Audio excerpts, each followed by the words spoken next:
Bonjour à chacune et chacun.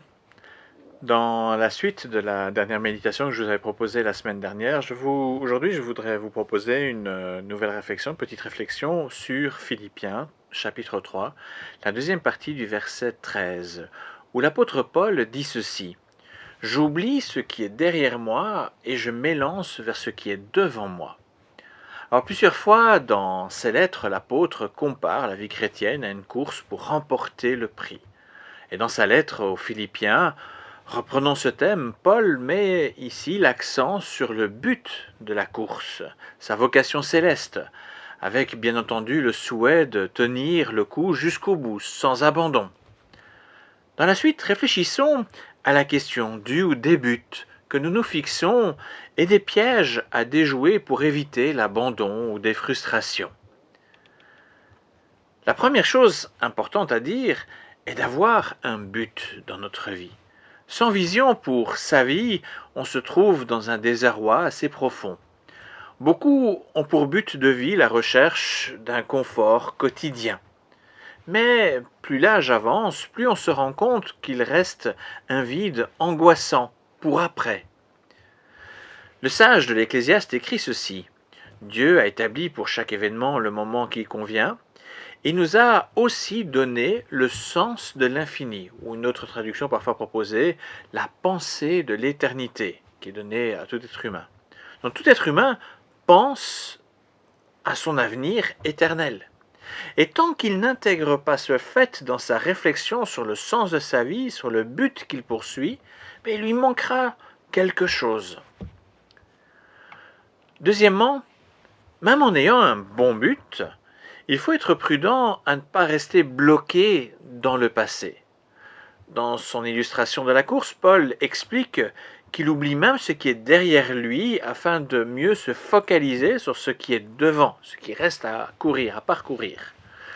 Il existe au moins deux façons de rester bloqué dans le passé.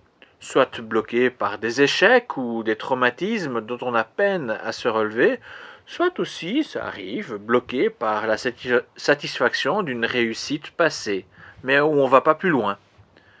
Quand nous lisons notre Bible, il est utile, très utile même, pour chaque passage lu de repérer les promesses données par Dieu. Ces promesses nous donnent de très belles perspectives d'amélioration pour toujours désirer aller de l'avant avec Dieu. Il y a des promesses pour guérir les cœurs, il y a des promesses pour remettre en route, il y a des promesses pour raviver la flamme du zèle et d'autres encore. Il est très utile de réfléchir à notre but de vie en rapport à ces promesses données par Dieu. C'est une bonne façon de mettre Dieu au cœur de notre vie. Troisièmement, même quand notre cœur est pleinement attaché et tourné vers Dieu, il existe aussi le risque de se perdre en multipliant les buts poursuivis. Parce qu'on est plein de bonne volonté, ou malheureusement aussi par culpabilisation, il arrive qu'on s'engage sur trop de terrain en même temps, sans prendre le temps de discerner ce que Dieu attend vraiment de nous. À vouloir trop faire, on néglige nos engagements, on se fatigue plus qu'on ne se restaure, et l'abandon n'est jamais loin. À cela s'ajoute une frustration pourtant évitable de ne jamais en faire assez ou de ne pas pouvoir le faire correctement. Nous sommes appelés à avoir du discernement par rapport à notre responsabilité. D'un côté, en prendre trop conduit à l'épuisement et au travail bâclé. D'un autre côté, ne pas assurer sa part pousse d'autres à en prendre trop. Il est important de consacrer ses dons et son énergie pour là ou les tâches que Dieu nous réserve. Il est capital de se sentir à sa place, en équilibre avec nos capacités et nos limites, en paix aussi devant Dieu. C'est le meilleur moyen pour tenir jusqu'au bout et s'épanouir dans l'engagement chrétien.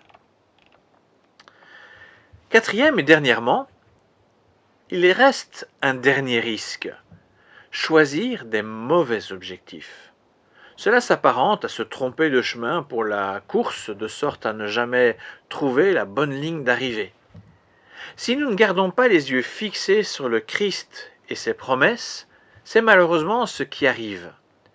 Par ailleurs, quand l'objectif n'est pas bon, les attentes ne sont pas rencontrées et cela engendre des grandes frustrations. Dieu a préparé des œuvres, des bonnes œuvres pour notre épanouissement et pour chacun de nous. En dehors de ce cadre, nous goûterons toujours à une certaine insatisfaction. Alors que retenir de tout cela? Que l'on soit jeune chrétien ou chrétien engagé dans la course depuis longtemps, il est toujours nécessaire de se demander, suis-je en route dans la bonne direction? Et suis-je à la place que Dieu attend de moi, qu'il a préparée pour moi? Parce qu'il a préparé vraiment une place et des œuvres pour chacun. Pour nous aider, Dieu a prévu 6 jours pour quelque part nous laisser courir, mais aussi un jour de repos pour faire le point, pour prendre, de façon imagée, prendre la carte afin de ne pas nous tromper de route. Un jour de repos où il nous donne le temps de recul sur notre vie, sur nos objectifs à long terme et notre relation avec lui. C'est le minimum dont nous avons besoin pour tout cela. Ce temps à part nous permettra aussi de mieux nous rendre compte que si nous courons vers le bon but, Dieu est à nos côtés. Il bénit nos engagements. Il nous encourage par sa présence et en constatant sa présence divine à nos côtés, vraiment, il nous renouvelle, il nous encourage à poursuivre avec zèle et avec joie. Et s'il faut plus qu'un jour semaine pour un bon questionnement en profondeur, je pense que cela en vaut vraiment la peine. Tout bon athlète prend le temps de préparer sa course.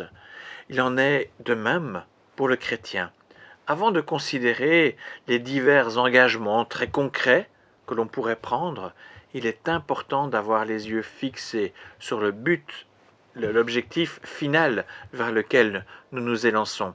Les engagements que nous prenons doivent toujours nous conduire dans la bonne direction, dans la direction de cet objectif final. Merci pour votre écoute et à très bientôt.